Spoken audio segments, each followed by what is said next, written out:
Good evening, ladies and gentlemen. Welcome to this edition of Newscast in the English language on Canal the International. I'm called Marinzi at Top Stories.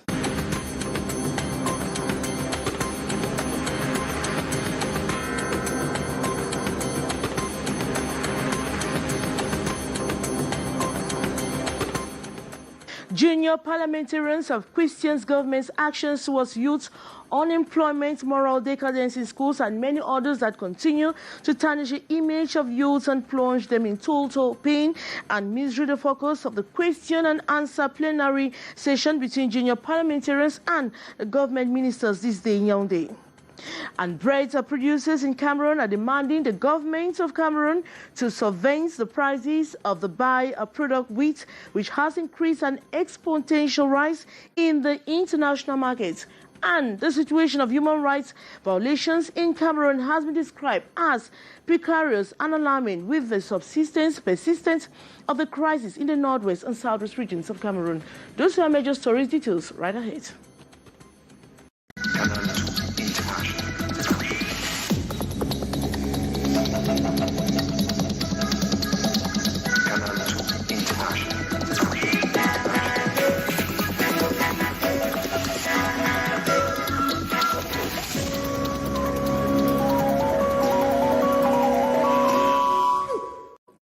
Good evening once more. Cameroonian youth have called the attention of government to ensure the concerns and interests of young Cameroonians are inscribed in the agenda of their different missions. The focus of the questions and answer plenary session between junior parliamentarians and government ministers today in Yaoundé. More on the story with our reporter, Haisincha. A heated session of questions and answers between the young parliamentarians and the members of government at the National Assembly this February 9. The young people seeking to clarify their worries over youth problems and programs during this budgetary year. The new challenge now is that of accompanying the youth trained in various vocational centers so as to make them autonomous and competitive in the production of wealth. Your Excellency, what are the mechanisms put in place by your ministerial department to accompany the youth technically and financially at the end of their training? The reassurance of government assistance to the youth by the Minister of Employment and Vocational Training. The issue of the youth employment and economic integration are truly a national cause, and technical and vocational training a national priority. With the Cameroonian economy also on the digital path, the junior MPs equally challenged ministers to unveil digital opportunities for young Cameroonians, and the government package to their regards dished out. The issue here is to determine how the problem of the opportunities offered by digital technology has been tackled by the government in terms of strategy for the emergence of a real local industry of digital content and services in Cameroon. The opening session of the Youth Parliament was preceded by the Minister of Youth Affairs and Civic Education, Monona Fotso, who challenged the MPs to serve as examples for their peers and actively participate in nation building. And who are these young or junior parliamentarians defending the cause of their peers in Parliament and what they have for the benefits of their peers? Beatrice Angamo has been talking with some of them. Her story. There are 180 junior parliamentarians from the 58th division that makes up the 10 regions of Cameroon, with qualities that ties in with the selection criteria. You first of all have to be a youth that you can pull others. You can also empower youth. You must be a youth leader. It's every detail of what you have been doing as a youth to empower the other youths in the society. From varied background, they have divergent interests also. Coming from Magwa, known division of the West region, Christian Eve Obingene is committed to installing the spirit of self-employment among his peers. For that is his livelihood. Je sais que j'ai donc pour mission de rentrer, les sensibiliser à s'auto-employer. Agriculture is another fertile ground, and Rigobert Hinmasia thinks the youths of Mayo Danai, Far North region, can share in that and prosper. J'ai orienté le projet vers l'agriculture, c'est-à-dire la culture du maïs par exemple, en saison sèche et autres. Vu qu'on a beaucoup d'ouverture en Afrique. Same vision of empowerment for the youths of Fako. Have them engaged in the agricultural sector to empower them. Why not the technological sector? Find empowerment. Encouraging our fellow girls to be independent, the mission of this young MP from the south, precisely from Akomtu in the Ocean Division. Mes projets, c'est d'amener les filles à être indépendantes. Même celle qui n'a pas de niveau d'études, qu'elle peut au moins se faire quelque chose et réussir dans sa vie. They are all youths in their 30s from different socio-professional and educational backgrounds. Yet, because of their exceptional and distinct qualities, they can fend for their peers. This for them as leaders of tomorrow to effectively participate in the development of the nation. And our Youth Day series today takes us to meet a new recruit at the National Aeronautics and Space Administration, NASA, a 28-year-old girl of origin from the west region of Cameroon, Babette Christelle Chonak, will participate in NASA's efforts to find solutions to climate change challenges threatening the planet Earth. More on the story with our reporter, Beatrice Ngamu. Dr. Babette Christelle Chonak, spouse Gomsi Konga, is a young Cameroonian physicist who has just joined NASA Jet Propulsion Laboratory project. This to study the expansion of water on the ground of planet Earth from a revolutionary satellite. Her selection is to contribute to NASA's efforts to find solutions to the climate challenges rocking planet Earth today. My postdoc is about to study the impact of SWOT satellite on the ocean analysis and forecasting for the small scale below 150 kilometers in the ocean. The goal is to see what will be the impact of that satellite on ocean analysis on the small scale that are useful for the energy transfer in the ocean. This 28-year-old married wife and mother says it is her education and determination that has carried her to where she is today.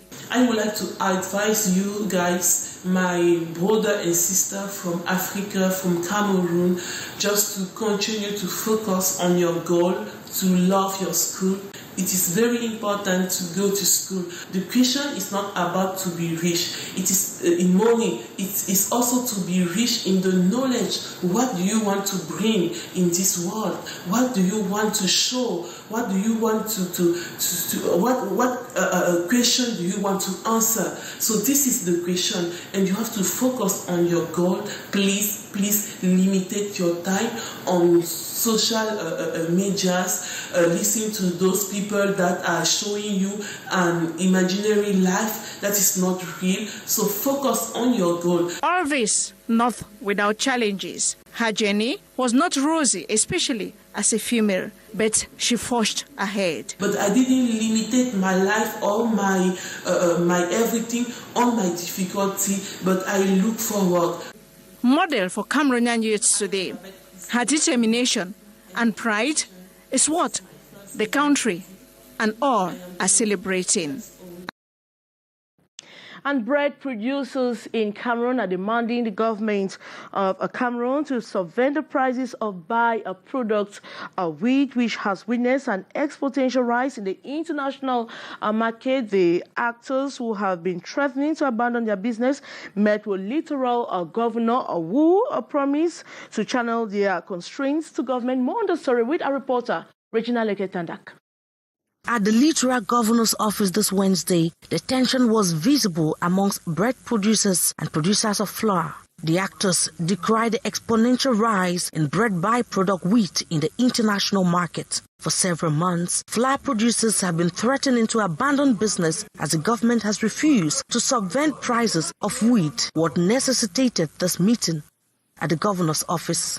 The problematic of our sector, which has to make face to the higher increase of wheat in the market, and we need the government to accompany us to produce flour so that the population could have it in a good quantity.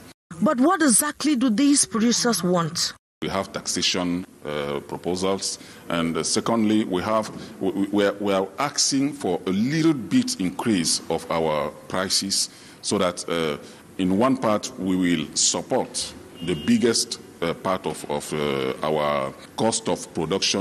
The threat to abandon the production of bread and other flour products due to increasing wheat prices raised fears of a hunger strike, prompting the governor to bring the actors together. They have just decided to continue the job while the government is also taking care of their constraints. So there's no problem at all at this level.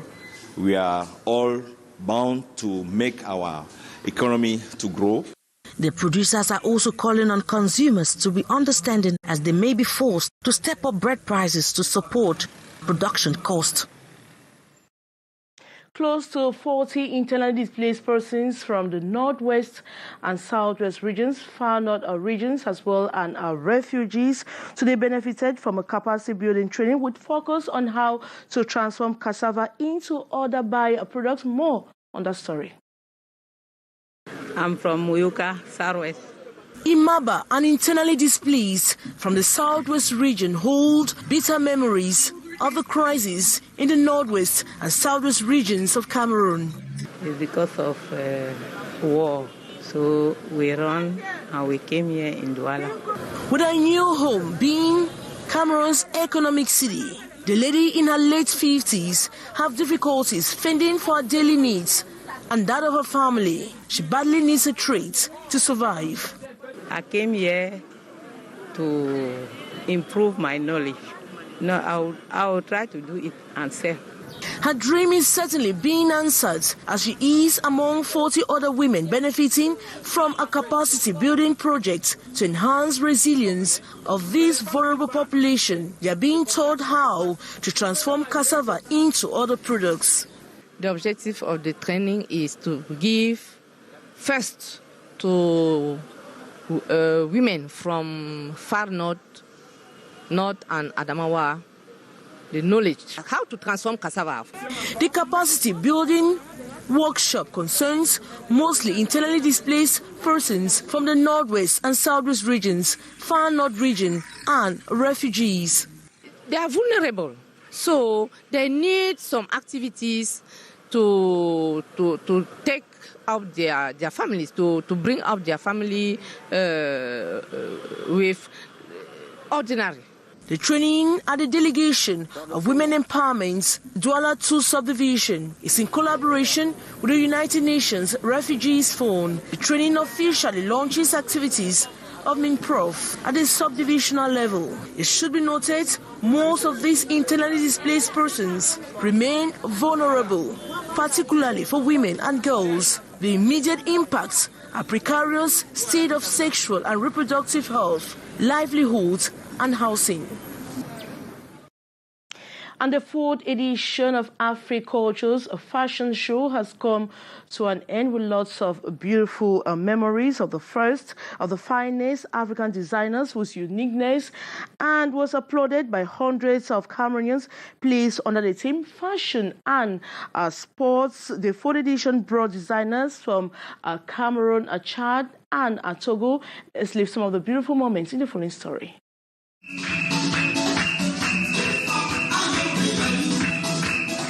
Africa's finest designers and cultural heritage has again been exhibited at the fourth edition of Africultures.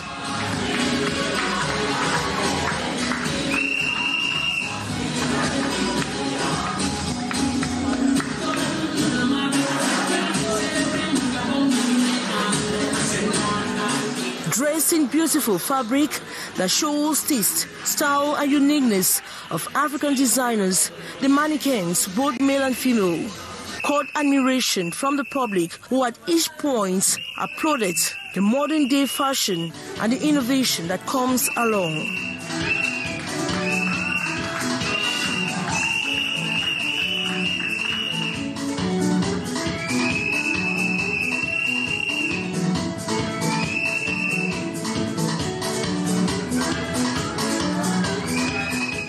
The fashion show taking place on February 5 on the eve of the Africa Cup of Nations only goes to justify the theme, which is fashion and sports, a way of telling the world that even sports stars are dressed by designers. The 4th edition brought the finest designers from Cameroon, Chad and Togo, with each giving Africa print fabrics a comeback with trendy dresses. The CEO of Africulture, Stacey Banks, applauds the success of the 4th edition and says she remains committed in doing more for the growth of culture in Cameroon and beyond. Pour cette édition, nous allons directement dans ce que nous vivons, ce que nous avons célébré au Cameroun, c'est la CAN. Et la CAN, après 50 ans, s'est retrouvée du côté du Cameroun et on ne pouvait pas louper ça. Parce que c'est important de rappeler que tous les athlètes que vous voyez sont les produits des stylistes. The 5th edition, she says, will be more innovative and inspiring than ever before.